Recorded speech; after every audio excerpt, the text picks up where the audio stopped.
Nothing in life has caused me more anxiety than thinking about work. It's the same pattern I've had all my life. I catastrophize. This is the most important thing ever. If I fail at it, I'm going to fail at everything. I worry what others think. Oh God, I made such a stupid mistake. My boss must think I'm an idiot. And I get by stuffing down my feelings and thinking, when this is over, when I've finally achieved what it is I need to achieve, then I'll be happy.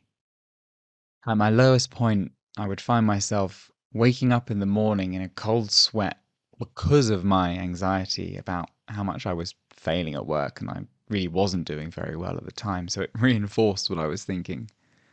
And only really in the past year have I begun to take steps that have actually made me less anxious about work, and I've started to enjoy what I'm doing. I really credit this to therapy and to 12-step work, as well as practical actions that I've taken to generally improve the quality of my life and how much I look after myself.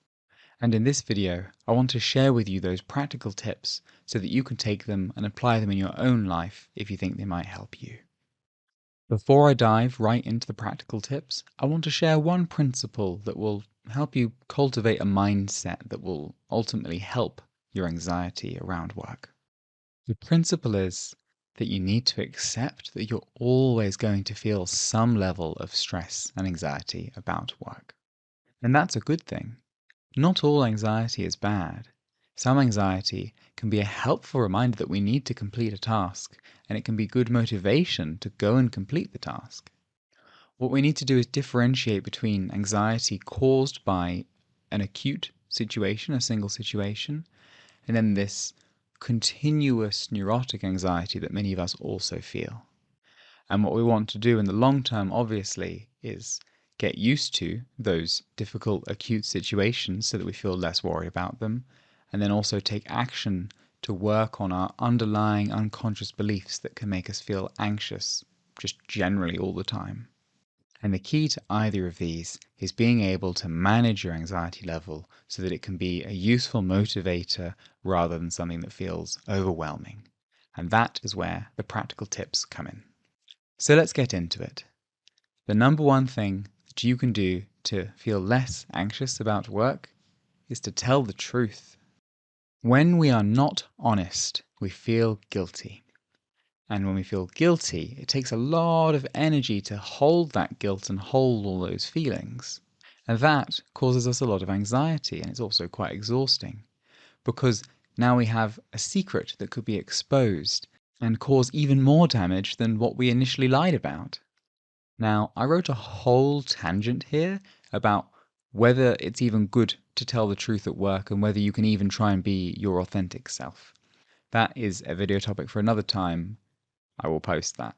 But the short answer is that the fakeness of corporate culture helps us keep our behavior appropriate and helps us keep our activity focused on growing the business, which is ultimately what pays our salaries.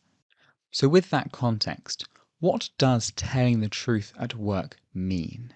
Well, telling the truth at work doesn't mean opening up totally about all of your thoughts and feelings and just letting them splurge out everywhere.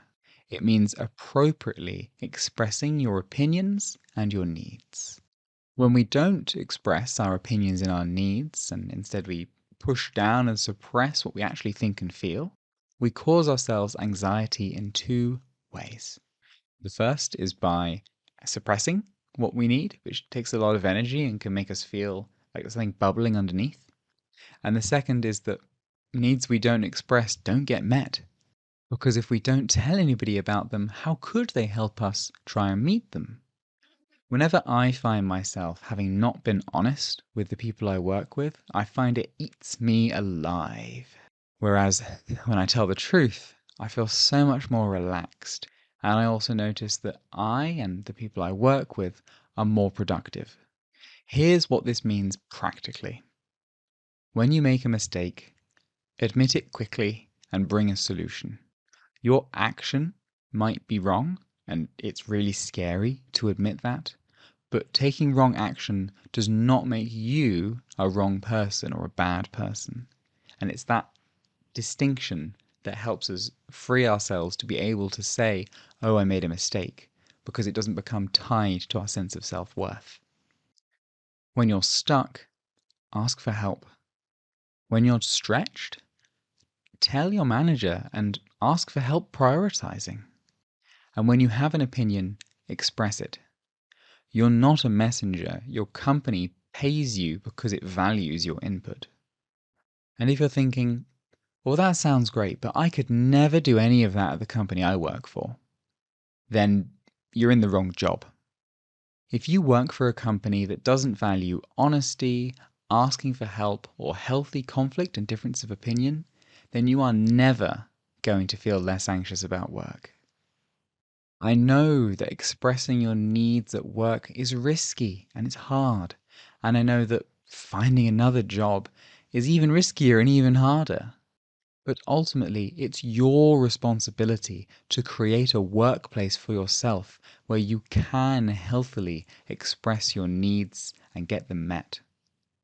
The second thing you can do to feel less anxious about work is to have good work boundaries. Now, people fly all around everywhere saying, have good work boundaries, but what does that even mean? Well, it's actually really simple. Having good work boundaries means having boundaries that prioritize your health.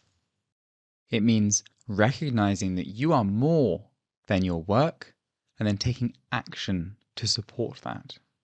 Sure, work is a vital source of income and in many cases self-esteem, but your health and well-being are more important than that. Sure, the company you work for is going to try and maximize the value that it can extract from you. That's its prerogative. But it's your job to decide how much you are willing and able to give. Your work needs to work for your health and your well-being, and not the other way around. And there's two sides to this. The first is making sure that outside of work, you've got good things going on.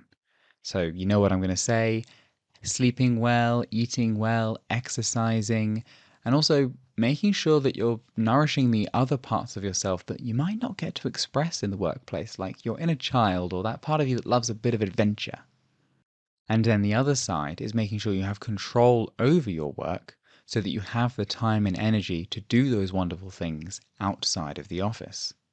So here's a list of really tangible ways that you can get control back over your work life.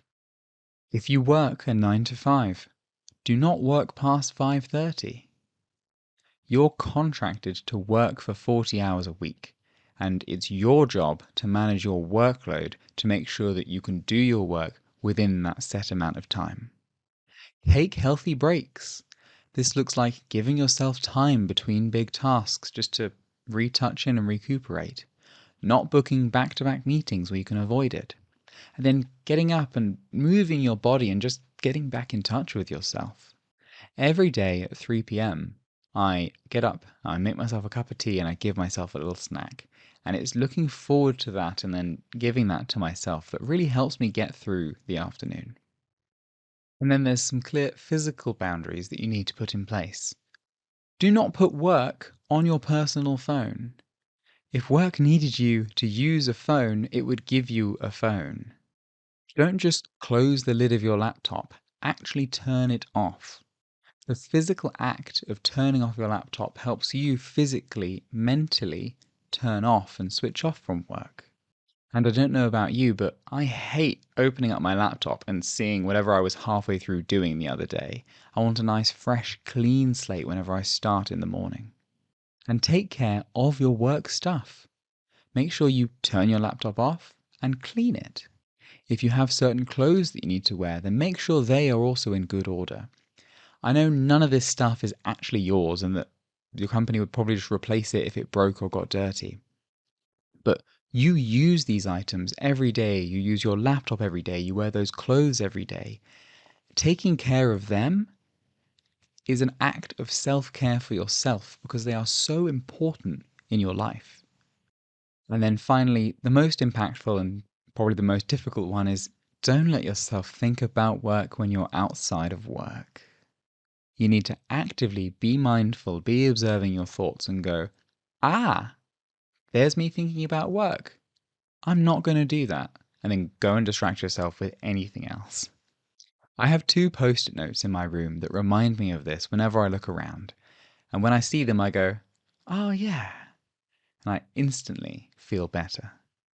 The ability to have good work boundaries is incredibly helpful in reducing the anxiety that you feel about work.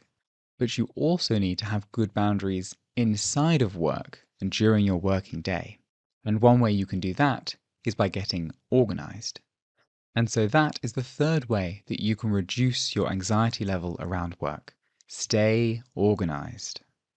It takes effort to bother to stay organized, but that effort is the price of peace. I can relax right now because on Friday I took an extra hour to finish a task that I knew I needed to have in a good place for Monday. And then I spent 20 more minutes going through my entire to-do list, making sure I had everything really clear, and then writing out a few priorities.